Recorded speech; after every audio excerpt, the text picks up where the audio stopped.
शहबाज साहब, क्या हाल है? मेरा दिल बहुत गमगीन है। मैं चाहता हूँ कि आप कुछ कलाम आला सुनाएं जिससे मेरे दिल को इत्मीनान हासिल हो। आपका इंतखाब बहुत अच्छा है अजहर भाई कि दिल गमगीन आपका हुआ तो आप कलाम आला हज़रत सुनना चाहिए। अल्हम्दुलिल्लाह कलाम आला हज़रत कुरान और हदीस की रोशनी में आला हज़रत ने अपने कलाम को ढाला है। और कल शब मेराज भी है, तो इस मौके से मैं सोच रहा हूँ कसीदे मेराजिया के कुछ शेर आपको अजहर भाई। आला हज़रत फाज़िल बरेलवी रहमतुल्लाह अलैह के कलम में अल्लाह रब्बुल इज़्ज़त ने वो जामियत अता फरमाई थी, ऐसी क़ुव्वत अता फरमाई थी कि आपने जिस मौजू पे भी कलम उठाया है तो अल्हम्दुलिल्लाह उस पर जामे कलाम लिखा है। या कोई किताब लिखी है तो उसकी इतनी तफसील लिखी है, पानी पर की जब किस्में लिखने पे आ गए तो पानी को पानी कर दिया इमाम। किसी को अगर शब मेराज का वाक़या उर्दू में पढ़ना हो तो आला हज़रत फाज़िल बरेलवी के अशार पढ़ ले। 67 अशार कसीदे मेराजिया पर मेरे इमाम ने लिखे हैं। आला हज़रत फाज़िल बरेलवी बारगाह रिसालत में अर्ज़ करते हैं, वो सरवरे किश्वरे रिसालत, वो सरवरे किश्वरे रिसालत जो अर्श पर जलवागर हुए थे, नए निराले तरफ के सामा अरब के मेहमान के लिए थे। इसका खुलासा ये है अजहर भाई कि उस रात हुजूर पाक सल्लल्लाहु अलैहि वसल्लम जब मेराज पर गए तो तमाम लोग खुशी से झूम रहे थे, गोया अर्श आज़म वाले मेरे आका के की मेहमान नवाजी कर रहे थे और बहुत खुश थे। आला हज़रत ने बड़ी अच्छी मंजर कर तस्वीर कशी की। फिर उसके बाद जो है मेरे इमाम फरमाते हैं, नमाज अक्सा में था यही सिर राज, नमाज अक्सा में था यही सिर, बयां हो माने अव्वल आखिर, के दस्त बस्ता है पीछे हाजिर, जो सल्तनत आगे कर गए। देखिए कितना अच्छा अंदाज है। तो मेराज में क्या हुआ था कि वो जो मस्जिद अक्सा गए थे हुजूर, तो वहाँ जो नबियों की इमामत की थी उसका मकसद यही था कि जो लोग पहले आ चुके हैं, बज़ाहिर तो वो पहले आए हैं, लेकिन उनमें जो मकाम व मर्तबा है वो मेरे आका का सबसे ज़्यादा बुलंद है।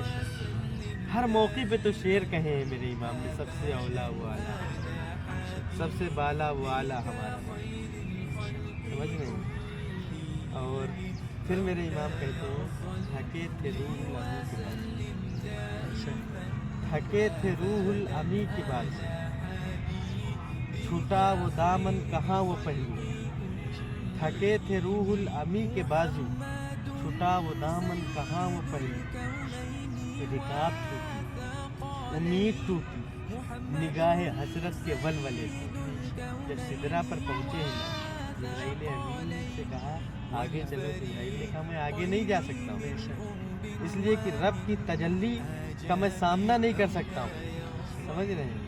अगर इससे आगे बढ़ा तो मेरे पर जलकर राख हो जाएगी। लेकिन ज़रा सोचे, एक तफसीर के मुताबिक मैंने पढ़ा कि हुजूर की वहाँ से जो रफ्तार थी तो एक कदम तकरीबन 500 किलोमीटर की रफ्तार से चलते थे, समझ रहे हैं ज़रूर। तो हज़रत जिब्राइल अमीन के बाजू पे ऐसे हाथ रखा और आगे बढ़े तो एक रिवायत में आता है वो चींटी के मिसल हो गए, बिल्कुल छोटे हो गए जिब्राइल, समझ रहे कि अगर इससे ज़्यादा तजावुज़ किया तो फिर पर जलकर राख हो जाएंगे। लेकिन सबसे बड़ी बात क्या है ना, जब हुजूर जा रहे थे कहा जिब्राइल बताओ कुछ तुम्हें हाजत है रब से, कोई पैगाम हो पहुँचा दे। ऐसे ही जब हज़रत इब्राहीम को आतिश नबूवत में डाला गया था तो अल्लाह के हुक्म से हज़रत जिब्राइल भी आए, कहा था कि बताओ कोई हाजत हो, कोई ज़रूरत हो, जो हुक्म हो पहुँचा दे रब तक। तो लेकिन वो खलील थे इब्राहीम अलैहिस्सलाम, खुल्लत का मामला ये था, कहा कहूँगा नहीं, वो रब खूब जानता है कि उसके खलील को किस चीज़ की ज़रूरत है। अब यहाँ नबी ने एक खलील से कहा, जिब्राइल से, खादिम भी है, तो जिब्राइल ने पता है क्या अर्ज़ किया था, अपनी किस्मत पे हम लोग जितना नाज करें कम है अज़हर भाई, जितना नाज करें कि आका क्या फरमाते हैं जिब्राइल अमीन हुजूर से कि या रसूलल्लाह जब आप जा ही रहे हैं तो रब की बारगाह में ये अर्ज़ कर दीजिएगा कि बरोज़े महशर जब नफ्सो नफ्सी का आलम हो, कोई किसी का ना हो, हैं, उस वक्त जब आपकी उम्मत पुलसिरात से गुज़र रही हो तो मैं पर बिछा दूँगा। मेरे इमाम उसकी भी तस्वीर कशी करते हैं, पुल से उतारो राह गुज़र को खबर न हो, जिब्राइल पर बिछाएं तो पर को खबर न हो। तो आखिर जिब्राइल अमीन ने कहा क्यों था? इसलिए कि जब उम्मत के लिए कहेंगे तो हुजूर राज़ी हो जाएंगे, और जब हुजूर राज़ी हो जाएंगे तो हुजूर का महबूब यानी रब राज़ी हो जाएगा, और जिससे रब राज़ी हो जाता है तो उसकी दुनिया भी कामयाब हो जाती है और आखिरत भी कामयाब हो जाती है। ये जिब्राइल अमीन का जज्बा है। और जब हुजूर गए हैं ना मेराज में, तो हुजूर को 50 वक्त की नमाज मिली थी, 10-10 कम करवाते रहे। चाहे जितना महबूब हो, अगर आप उसके पास जाए ना, कहें कि आज मैं आपके साथ कहीं नहीं जा पाऊँगा, फिर वो कहे अच्छा ठीक है आज नहीं जा पाओगे कल चलना, वो आपके इंतज़ार में अपना काम छोड़ दे, फिर आप कल भी मना कर दें तो 3-4 दिन में वो नाराज़ हो ही जाएगा। लेकिन पता है ये दुनिया के महबूबों का आलम है कि नाराज़ हो जाते हैं, लेकिन रब महबूब को इतना चाहता है, इतनी मोहब्बत करता है, कहा है महबूब जाओ 5 वक्त की नमाज तो 50 वक्त से कम ही की, लेकिन जो 5 वक्त की नमाज पढ़ेगा उसे 50 वक्त की नमाज का सवाब मिलेगा। तो मुझे उम्मीद है कि आपको मेराज के ताल्लुक से जो मैंने कुछ बताने की कोशिश की आपको अच्छे से समझ में आ गया। अस्सलाम वालेकुम रहमतुल्लाहि व बरकातहू। और आपका दिल मुतमईन हो गया? माशाअल्लाह, सुभान अल्लाह, अल्लाह ताला